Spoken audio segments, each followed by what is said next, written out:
The first time Marcy Caldwell screamed about the color of Cam's house, she did it from the sidewalk with both arms raised like she was reporting a robbery in progress. This is a visual assault, an actual attack on community integrity. It was a Saturday morning. Sunlight spilled across the cul-de-sac. Cam Reynolds had just finished the final stroke of mint green on the upper shutters when he turned and saw her standing there, red-faced, jaw-tight, finger pointed like a courtroom accusation. His brush paused in midair, still dripping paint. "Morning, Marcy." She stomped up the walkway, heels clicking like gunfire across the concrete. "You've turned this home into a joke, and I won't stand for it." Cam climbed down the ladder slowly, his expression calm but unreadable. "It's a fresh coat, that's all. It's a revolt. This is Briar Glen, not a pride parade." That's when the real silence hit. Neighbors who had been walking dogs or checking mailboxes suddenly froze. One woman took her toddler's hand and steered her gently back indoors. A teenager pulled out his phone and pressed record. Marcy either didn't notice or didn't care. She was too far into the performance. Cam wiped his hands on a towel and looked her in the eye. "So you're saying color is the problem?" "No, I'm saying chaos is the problem. Coral trim? Lemon door? Seafoam accents?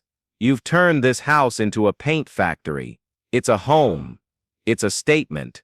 He nodded once, as if agreeing to the terms of a battle she'd just declared. "You're right." "What?" "It is a statement. It's saying I'm still here." This wasn't just about paint. The house had been dull gray for 2 years by design. After Theo died, Cam couldn't bring himself to touch a brush. They had picked the original palette together. Blue shutters, ivory siding, the kind of timeless tones the HOA liked to call heritage-inspired. But when cancer came, everything slowed, then stopped. The colors faded. The porch cracked. The shutters warped in the heat. After Theo's funeral, Cam let it all sit. Dust, dullness, silence, because repainting felt like admitting that chapter was closed. Then one morning, he walked outside and looked at the front door. The paint was peeling.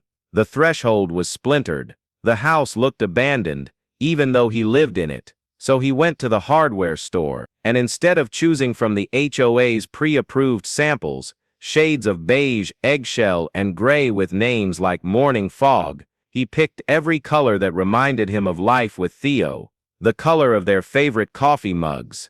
The sweater Theo always wore when it rained. The paper lanterns from their anniversary trip to Seattle. He wasn't painting for defiance, he was painting for memory. And now, Marcy was trying to paint over that with policy. "This isn't about you, Cam," she snapped, her voice brittle with faux concern. "This is about keeping standards. If everyone painted their house whatever color they wanted, this would stop being a neighborhood and start being a clown show." Cam took a step toward her, not aggressive, just steady. "What you're calling a clown show, Marcy, is someone grieving in color. I didn't ask for permission because I knew you'd say no. Then you'll be fined. Then I'll see you in front of the whole board." She spun on her heel and stormed off without another word.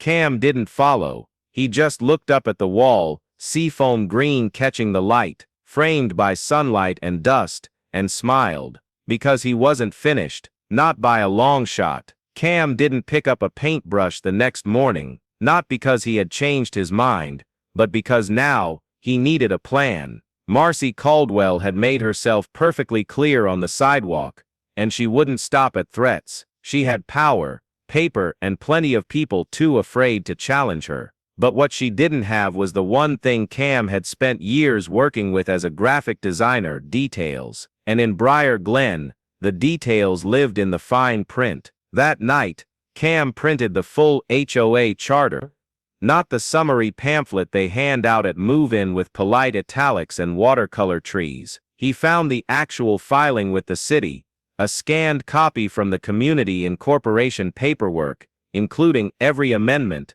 enforcement clause, and procedural requirement. He spread the pages across his dining table like a war map, and he started to read. The language was vague by design. Terms like community harmony and aesthetically cohesive tones appeared repeatedly, but there was no official palette listed, no definition of what counted as disruptive, no mention of specific color. There was an architectural review committee, but its authority required a quorum and written approval. Marcy, it turned out, wasn't even on the review board. She was just loud, and Cam was done letting loud people write the rules. The next day, he documented everything. He walked the neighborhood with his phone in hand, snapping clear photos of every home that didn't match the suggested color Marcy had mentioned. There were pastel shutters, turquoise patio chairs, sunflower yellow doors. A house 3 blocks over had painted its mailbox fire engine red,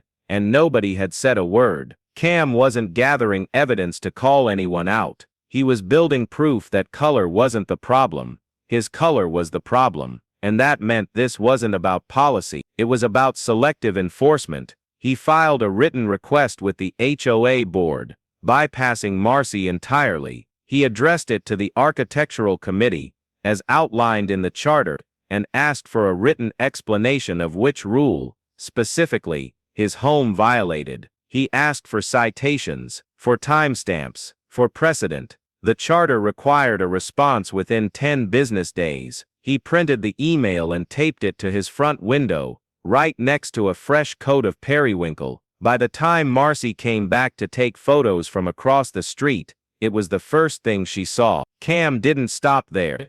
He emailed his neighbors, not all of them, just the ones who had shared stories over the year. The woman who had been warned about her pride flag, the couple who'd been told their bird bath looked excessive, the retired teacher who had to remove her porch wind chimes after an anonymous complaint. He didn't ask them to protest, he asked them to remember.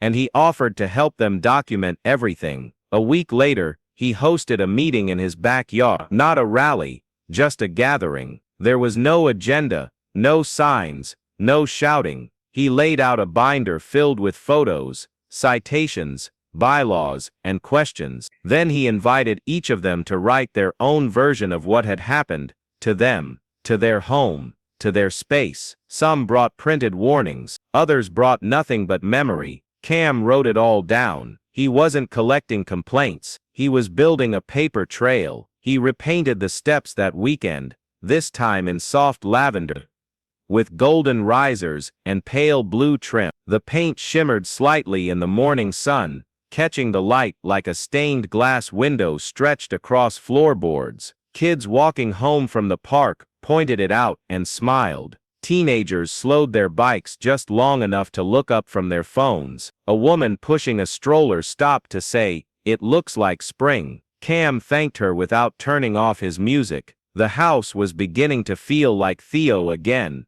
light-filled, unapologetic, and completely alive. Then came the final touch. Cam contacted a local muralist who specialized in neighborhood art, someone whose work Theo had admired for years. Together, they planned a piece for the side of the house, not a protest, not a flag, not a mural of resistance, but a tribute. They called it "Color is Not a Violation." The design was abstract, curves, shadows, soft transitions between shades of warmth and calm and joy. It didn't scream, it whispered something stronger. Marcy drove past the house 3 times before stopping. She didn't get out of her car, she didn't yell, she didn't even roll down her window. She just sat there with her phone, pointed toward the wall, recording silently as the final strokes went up. Cam didn't look at her. He looked at the brush in the muralist's hand, the blend of cerulean and peach, the corner of his porch now filled with potted marigolds. He wasn't just painting a house, he was painting a message, and Marcy finally understood. He wasn't asking anyone to approve it. The moment Marcy walked into the HOA meeting with a folder in one hand, and a smug smile on her face, Cam knew she thought she had won. She wasn't alone. 2 board members followed behind her, along with the association's legal advisor, an older man with wire-frame glasses and a binder that looked far too thin to contain the chaos she had created. The room was more crowded than usual. Neighbors who hadn't shown up in years were seated shoulder to shoulder, some whispering quietly, others sitting with arms crossed and eyes fixed on the front of the room. They weren't here for policy updates. They were here because the mural had changed something. The colors on Cam's house had become more than just decoration. They had become a challenge against silence, against fear, against the dull beige control Marcy had held over the neighborhood for far too long. Cam sat 3 rows back, a manila envelope in his lap, and not a single doubt in his mind. Marcy stood at the podium like it was a stage. She opened her folder with unnecessary flair and adjusted the microphone, even though the room was small enough that she didn't need it. As many of you know, she began, her voice syrupy and measured. There has been an unfortunate pattern of non-compliance regarding the exterior modifications at Lot 34. She didn't say Cam's name. She didn't have to. Our guidelines exist for a reason. We are not here to suppress creativity, but to preserve harmony. When individual expression overrides group agreement, we no longer have a neighborhood, we have a circus. She paused for effect, expecting polite nods or quiet approval. What she got was stillness. Nobody clapped. Nobody even blinked. Cam stood slowly. He didn't walk to the front. He didn't need a microphone. When he spoke, his voice carried. I filed a formal request with the Architectural Committee 3 weeks ago. According to the charter, I was entitled to a written explanation of my violation. I never received one. He held up a printed copy of the email chain, clear as day. No reply, no follow-up, no action.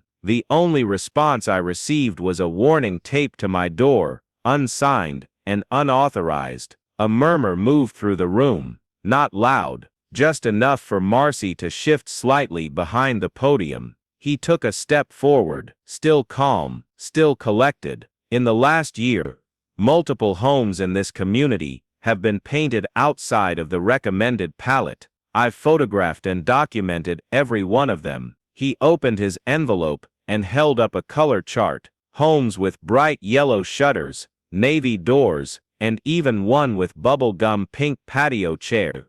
Not a single one was fined. That's not the same, Marcy snapped. Yours is excessive, distracting. So now we're enforcing rules based on personal taste. No, she replied, based on community impact. Cam smiled, not because it was funny, but because she had just walked directly into what he had prepared for. He held up a second envelope. I submitted a petition last week. A petition isn't signed by 37 homeowners, each one in support of my home, my colors, and my right to decorate within the bounds of a charter you haven't bothered to update in over a decade. He placed the envelope on the table in front of the board. Slowly and deliberately. I also consulted with a municipal housing attorney, and they confirmed that as long as the paint is not reflective, commercial, or in violation of structural code, I'm protected, legally, fully. The legal advisor next to Marcy shifted uncomfortably, flipping through his binder.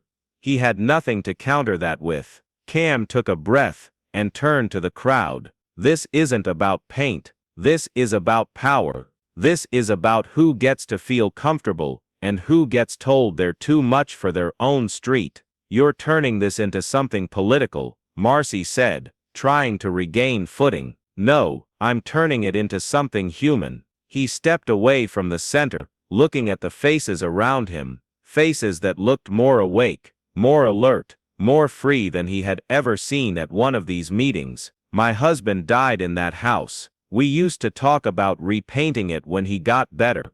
He never did, so I did. Not to prove a point, not to start a fight, but because life is short, and I'm tired of pretending joy needs permission. The room didn't applaud. They didn't need to. The silence that followed was the kind that only happens when truth lands with such weight that nothing else can move for a moment. Even Marcy stood still, clutching her folder like it was the last thing keeping her upright. Someone in the back finally spoke. Let the man paint his damn house. There were a few laughs, soft, genuine, not mocking. Then someone else stood up. Then another.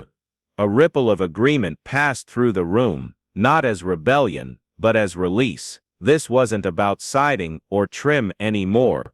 It was about a shift. Something had cracked, and no amount of beige would cover it now. Cam sat back down, folded his hands and waited. He didn't need to win the vote. He'd already won something bigger. He'd made silence impossible, and that was where the real change always started. Marcy didn't storm out of the meeting. She waited until it ended, until the crowd had cleared, the folding chairs had scraped across the tile, and the lights had dimmed behind the glass doors of the clubhouse. She walked out with her chin high, and her folder still tucked under one arm, like she had lost nothing. But the silence in her driveway that night told a different story. No neighbor waved, no one crossed the street to chat, and by the next morning, her silence had shifted into strategy. 2 days later, Cam received a letter, not from the board, not from the HOA, but from a private law office 4 towns over. The wording was clinical, but the message was clear.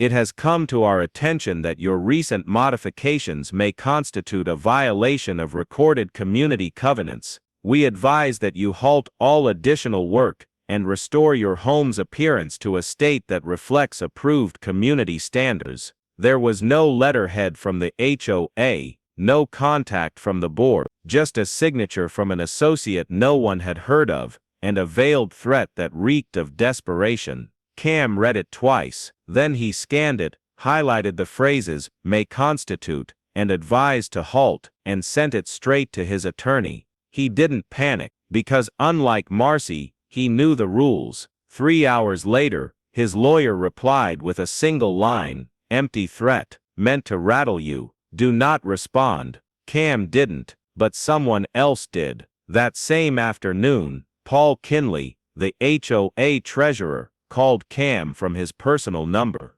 Paul had never called him before. He sounded tired, not apologetic, exactly, just worn out by the weight of everything he'd ignored. "I didn't know she was going to escalate things that way," Paul said. "She used HOA money to hire outside counsel. No, she didn't even ask. She used her own funds, and had the letter sent under the assumption it would scare you into backing down. And the rest of the board. We weren't consulted, and frankly, we're not defending her anymore." Within 24 hours, Marcy's rogue legal stunt became public. Cam didn't leak it. Paul did. He emailed the entire community listserv with a subject line that simply read, "Unauthorized action by HOA board member. Community transparency update." The email included the scanned letter, a breakdown of how it violated HOA charter rules, and a link to an emergency meeting agenda for the following week. At the bottom was one more sentence: "If we're going to talk about standards, we'd better start with our own." The next morning, Marcy's porch was empty. No welcome sign, no hanging ferns, the wind chimes were gone. Cam noticed because for the first time since he moved in, the Caldwell house looked undecorated, like the performance had ended, and the set had been struck. At the emergency meeting, the board didn't need to take a vote. Marcy arrived late, took one look at the room, and left without sitting down. Her resignation was emailed in the parking lot. No speech, no signature, just a PDF file titled, "Transition Plan," with no plan inside it. The crowd didn't cheer, they didn't gloat, they simply nodded and moved on. The air felt different now. It wasn't just that Marcy was gone, it was that she could no longer pretend to speak for everyone. But the story didn't stop there. That weekend, a local paper ran a feature titled, "The House That Color Saved." It wasn't clickbait, it was a profile, an honest, quiet write-up about how one man's tribute to a lost love had turned into a neighborhood reckoning. The journalist had spoken to neighbors, photographed the mural, and quoted parts of Cam's speech from the meeting. The article ended with a photo of the house at sunset, every color glowing, soft and defiant at the same time, and then came the messages, dozens of them, from people Cam didn't know, some from nearby towns, some from other states, all of them telling him what his story meant. One email, from a woman in Wisconsin, said, "I lost my wife 5 years ago. I haven't touched our house since, but I think it's time. Thank you for showing me what healing can look like." Cam read it 3 times before closing his laptop and stepping outside. The mural was finished. The garden was in bloom. The air was warm. He didn't need a speech. He just stood there, steady and whole, knowing exactly what Marcy never understood. Power isn't loud, it's consistent, and when you stop backing down, even quietly, people start to follow. For the first time in years, the Briar Glen Community Board email didn't include a warning, a fine, or a vaguely threatening reminder about seasonal decor. Instead, the subject line simply read, "Color guidelines under review, community input requested." The body of the message listed a new initiative to reevaluate aesthetic standards, and included a link to a public forum where residents could anonymously submit suggestions, feedback, or concerns. It was a small step, but it marked a shift no one could ignore. Cam didn't reply. He didn't need to, because the form itself was proof that things were already changing. The mural was finished now, titled quietly in the corner, with a small painted phrase that read, "To love out loud." It wasn't flashy or bold in the way Marcy had once feared. It was soft and warm, a gradient of life and memory that wrapped around the siding like sunlight on a Sunday morning. Kids stopped to point at it on their way home from school. An older couple took selfies in front of it during their afternoon walk. Even people who had once stayed silent during HOA meetings now paused to admire it, and some knocked just to say thank you. Cam accepted each moment with grace, never turning it into a spectacle, never letting it feel like a victory lap. This wasn't about attention, this was about presence, and he had finally reclaimed his. The next HOA meeting wasn't packed, but it was honest. For the first time in recent memory, board members took questions without deflecting them. One homeowner asked why flags had been regulated differently based on content, another brought up the outdated landscaping fines, and someone finally said what no one had dared to voice before. "We're not asking for chaos, we're asking for compassion." That sentence hung in the air like a bell, not loud, but impossible to unhear. Paul Kinley, now acting president in Marcy's absence, agreed to establish a neighborhood charter review committee. Residents would help rewrite the guidelines. There would be open meetings, term limits, and an annual audit to ensure enforcement wasn't just legal, but ethical. Cam didn't join the committee, but his notes were there from day one. Printed, annotated, highlighted, and handed in without fanfare. He had already done his part. It was time for others to carry it forward. Back on Cam's block, color was blooming in ways no one had expected. A house 2 doors down added a turquoise fence post. The family across the street installed lavender shutters and solar lights shaped like fireflies. The once silent neighbor at the corner brought out a bench painted in mismatched hues, with a sign that read, simply, "Sit here if you miss someone." Cam saw it one morning, and stood still for almost a full minute before walking over, and leaving a potted succulent beside it. No note, just roots. Jeremy, the teenager from down the road, stopped by one evening with his sketchbook, and a shy smile. He handed Cam a page carefully torn out, folded once with a sticker on the front that said Bright. Inside was a hand-drawn replica of Cam's house. Every color was labeled, each trim, shutter, stair, and planter was named after an emotion. "I used to think being different was the thing you hid," Jeremy said quietly. "Now I think it's the thing you paint." Cam didn't cry, but he kept that drawing in a frame by the kitchen window, next to the photo of him and Theo on their first anniversary, laughing, hands covered in watercolor after a failed paint night that ended in a pizza delivery. Color had always been their language, now it had become everyone's.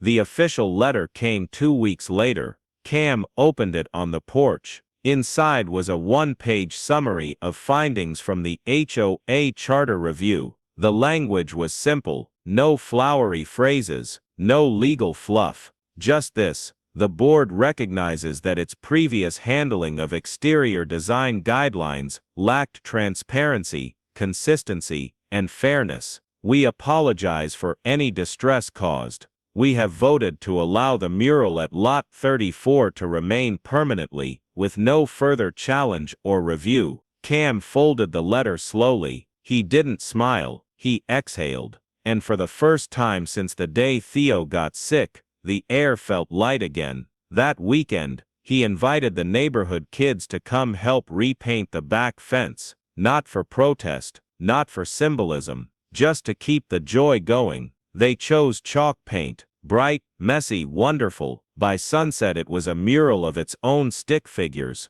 hearts, sunbursts, a dog with a cape, and 3 houses in pink, orange and green. Someone had written in big block letters, "More rainbows, lesser rules." Cam left it there, because they weren't wrong, and because sometimes it takes something loud to remind people of what quiet joy looks like.